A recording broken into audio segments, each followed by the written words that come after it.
My heart flutters to have this candle so close to my cards, but I'm gonna do it for the sake of science.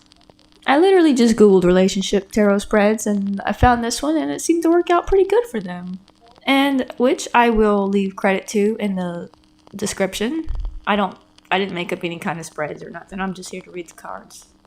And I'm gonna do it for a taste of Golden Iron for EVEMER and Prince KADOU, which was basically the most romance-centered book I've read recently. And it's Valentine's Day, right? We have to get a little love in here. So the first card is for the prince himself. Yeah, look how lovely that is. We have the lovers. And I just want to say off the bat, people automatically assume lovers means love, but that's not always what it means. If you want to put that meaning aside, let's look at it more like you're two halves to one whole. You have a man and you have a woman. It doesn't mean traditionally man and woman. It just means you have, I don't want to go into teacher mode, okay? But we have masculine traits and we have feminine traits. You have water elements, you have fire elements. And this card is all about balancing. They balance each other out. One is made more of fire and one is made of more water, emotion. They fulfill what the other one needs just naturally that way through their personality. When you see it this way, EVEMER gives KADOU the strength and assurance that he needs through the masculine traits. And KADOU, on the other hand, is full of the water, the emotion, and the sensitivity, the compassion that EVEMER isn't used to. And it fulfills him in a way. It's a card perfectly about their balance for each other. Even though I talked about the balance between both of them, that was just my first instinct. If you want to get into the meaning of it and in relation to him, I would say that he views himself as this way, as being overly emotional. And it might not be about viewing himself, but we do know that all of the plot surrounding him centrally is always about his relationships. Political marriages, about trying to follow his heart, about choosing the wrong partners, just not working out, about not getting what he needs. So it does make sense that he would view himself this way as the lover, because he's generally more of a lover than he's a fighter. And that's what gets him in trouble most of the time, is that he doesn't want to stand up for himself. And since it is about balance, it could be about him trying to balance both of those aspects of his life that are equally important to him. But taking care of his duties as the Sultan's brother, as well as maintaining, following his heart and doing what's right when it comes to love. I think it's also easy for someone in this position to fall prey to temptation, which he tends to do quite a lot when he's not feeling the best. This next card is how he views EVEMER, the Six of Wands. To start with, this is very much obviously somebody who puts something up on a pedestal. You can see that. KADOU doesn't start off with very much confidence, and EVEMER is this shining example of always, being perfect, always doing the right thing, always being too good for anything. He's this voice of reason. We see it more in the opposite way, about how EVEMER idolizes KADOU. But when KADOU starts realizing who EVEMER is, he starts to understand what drives him to be a better person. It's also about getting a reward after being recognized for your efforts. Delayed gratification, should we say. And KADOU could feel that way, that him getting EVEMER is his reward for his character arc.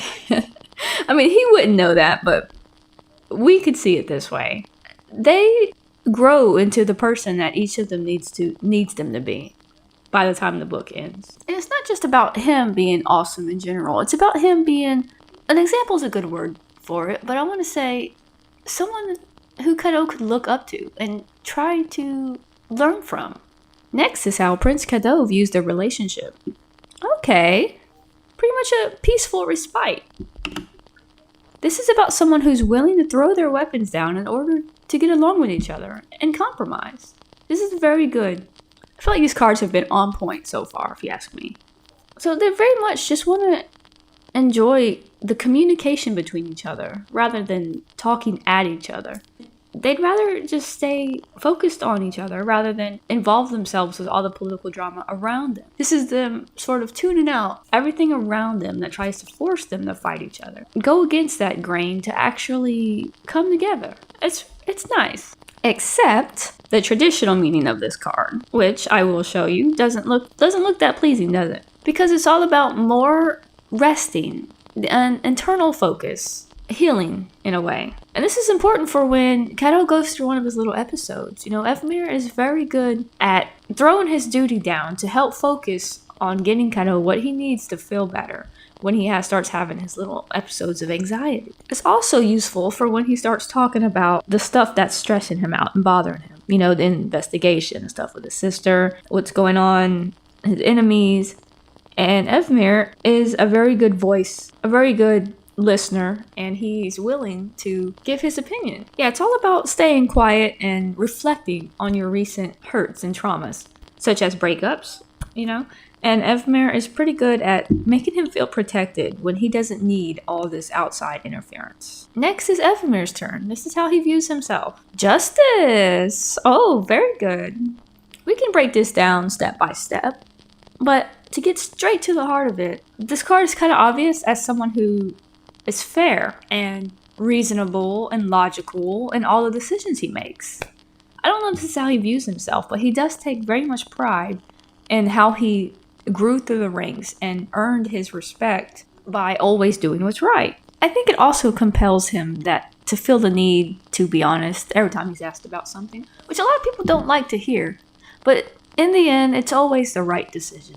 And it's hard to always tell the truth. I think there's also room to say that it could be you're being way too hard on yourself. You live by these impossible standards. You to always make sure you're doing everything right and by the book. The world is often more gray than that. So no matter how long he spent trying to always do the right thing, sometimes choices get a little sketch. And I'm sure he struggles with that idea of, he does like Prince KADOU. It's his duty, it's just to be his guard. And it's not exactly right to have those feelings that he does, so he keeps it to himself. And we see things like that a lot. So not only is it about others seeing him as being the fair one, but it's about him holding his own reins too tightly to make sure that he stays that way. Okay, so the next card we have this is how EVEMER views Prince KADOU. And we have the Empress. I don't want to laugh too hard, because it's cute. It is. It's basically, so this is the ultimate partner. This is the queen to every king. And here we have a maternal figure. You often see this card in people who are pregnant. I would say right now that EVEMER would be ecstatic. Okay, but let's not get into that. KADOU is the incarnation of love and romance and good feelings.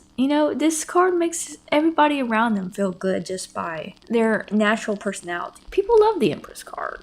It's an attractive person. It's the card of a life partner. And it's kind of the perfect step for marriage. It's someone who's made for affection. And I believe he does see this in KADOU. And he also thinks that his sweet nature is very vulnerable to those who prey on that kind of stuff, especially in the court drama era. They thrive on romance. This is the type of person that you want to sit down and read poetry with for hours. But again, if he sees him like this, he might think that he only wants the best. This is like the perfect romance fantasy. In EVEMER's mind, we could say that he probably dreams of, oh god, this is somebody who the perfect dream would be to start a family, move away, have their own house, enjoy the luxuries of just existing with each other. And the Empress is in the perfect position to do that because she's already surrounded by luxury, which in our case would be KADOU. He's rich. I mean, he's got the perfect means to support a family if he wanted to. And EVEMER and I'm sure that would be EVEMER's dream, to take KADOU back home to his mom and introduce him and have their own little home and start a family,